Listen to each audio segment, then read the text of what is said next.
حضرت سیدنا ابراہیم بن ادہم رحمتullah تعالی علیہ کہیں صحرا میں جا رہے تھے تو وہاں کے جیسے سپاہی جو ہے نا آئے، کہا کہ ہاں غلام ہو، کہا کہ ہاں غلام ہو، کہا کہ بتاؤ تمہارا جو ہے نا رہائش کہاں ہے تمہارا یعنی گاؤں یا رہنے والی جگہ کہاں ہے؟ تو حضرت سیدنا ابراہیم بن ادہم نے اشارہ کیا کہ وہ جو جگہ ہے نا اس قلعے کے پیچھے وہاں پر میری جگہ ہے، اور کہا کہ آبادی بھی وہاں ہے، کہا کہ ہاں آبادی بھی وہاں ہے، رہائش بھی میری وہاں ہے۔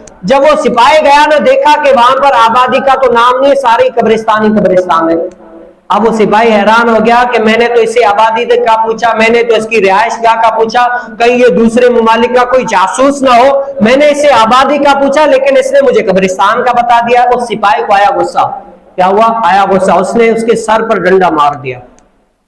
وہ کون تھے؟ حضرت سیدنا ابراہیم بن ادہم، اللہ تعالیٰ کے ولی تھے۔ ڈنڈا مار دیا، خون بہنے لگا۔ جب لوگ جمع ہو گئے نا تو سارا واقعہ اس سپاہی نے بتایا کہ میں نے اس سے پوچھا آبادی کہاں ہے تمہارا، گوٹ کہاں ہے تمہاری، رہائش کہاں ہے، تو اس نے مجھے قبرستان کی جگہ بتا دیا۔ میں تو ڈر گیا کہ یہ کوئی دوسرے ممالک کا کیا ہے، وہاں کا جاسوس ہوگا۔ تو پوچھا، جب ہوش میں آیا پانی ڈالا، کہا کہ بتاؤ کون ہو؟ کہا کہ میں اللہ کا بندہ ہوں۔ کہا کہ پھر تم نے اس کو قبرستان کی طرف اشارہ کیوں کر کے بتایا کہ وہاں پر کیا ہے؟ آبادی ہے۔ تو وہ شخص جو اللہ تعالیٰ کے ولی تھے کہا کہ مجھے تو یہی لگتا ہے کہ آبادی وہیں پر ہے۔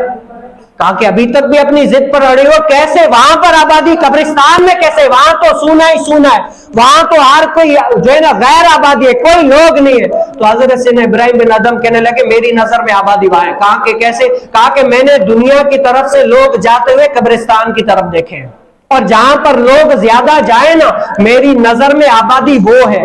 وہ نہیں ہے کہ قبرستان سے آپ نے کبھی دیکھا ہے کہ مردہ اٹھ کر دنیا والوں کی طرف جائے، کبھی بھی نہیں جاتا۔ آبادی وہ ہے جہاں سے لوگ جائیں اور وہیں پر رہ جائے، زیادہ جہاں پر کثرت ہوگی وہاں پر آبادی ہے۔ میری نظر میں آبادی تو وہاں ہے۔ لوگ بڑے حیران ہو گئے، اور پھر جو کچھ لوگ لوگ جمع ہوئے، پھر لوگوں نے پہچانا کہ یہ تو اللہ تعالیٰ کے ولی حضرت سیدنا ابراہیم بن ادہم ہے۔ تو جب اس سپاہی کو پتہ چلا نا اس کے جسم میں کانپنا شروع ہوگی، کپکپاہٹ شروع ہو گئی۔ لوگ حیران ہو گئے کہ تم نے اللہ کے ولی کو مار دیا، بڑا ظلم و ستم کیا۔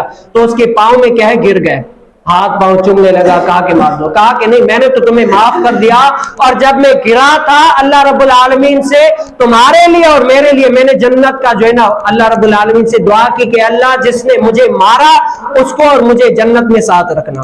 اب لوگ حیران ہو گئے، اے ابراہیم بن ادہم اس نے تو آپ کو مارا ہے، اس نے تو آپ پر ظلم و ستم کیا ہے، خون بہا دیا، لیکن آپ نے اس کے لیے جنت کی دعا کی ہے۔ اور اللہ کی ولی کی دعا جو ہے نا تلوار ہوتی ہے، جیسے تلوار اگر چل جائے تو وہ اپنا کام دکھا دیتی ہے، اللہ کے ولی کی جو دعا ہے وہ تلوار ہے، چل گئی، مقبول بھی ہو گئی۔ لوگ حیران ہو گئے، اے اللہ کے ولی اس نے آپ پر ظلم و ستم کیا، اس نے تو آپ کو زخمی کیا، لیکن آپ اس کے لیے دعا کیوں کی؟ کہا کہ دراصل میں نے اس کے لیے دعا اسی لیے کی، اس نے مجھے مارا، اور جب مارا نے میں نے اس پر صبر کیا، جب میں نے صبر کیا اللہ رب العالمین نے اس پر مجھے نیکی عطا فرما کی، اجر دیا۔ تو میں نے کہا جس کی وجہ سے مجھے اجر ملے میں جنت میں جاؤں، وہ دوزخ میں جائے، یہ کیسے ہو سکتا ہے؟ میں اس کو بھی جنت میں لے کر جاؤں گا۔ یہ ہے، یہ کیا ہے؟ اللہ تعالیٰ کے ولی نے دنیا میں رہنے کا ایک اصول ڈھنگ سکھا دیا کہ لوگ دنیا میں رہنے والے لاکھ برا تمہارے لیے چاہے، اگر اس پر تم صبر کرو گے اللہ رب العالمین تمہیں اجر دے گا، اور اس اجر کے صدقے میں تم اپنے لیے بھی اچھا چاہو اس کے لیے بھی اچھا چاہو۔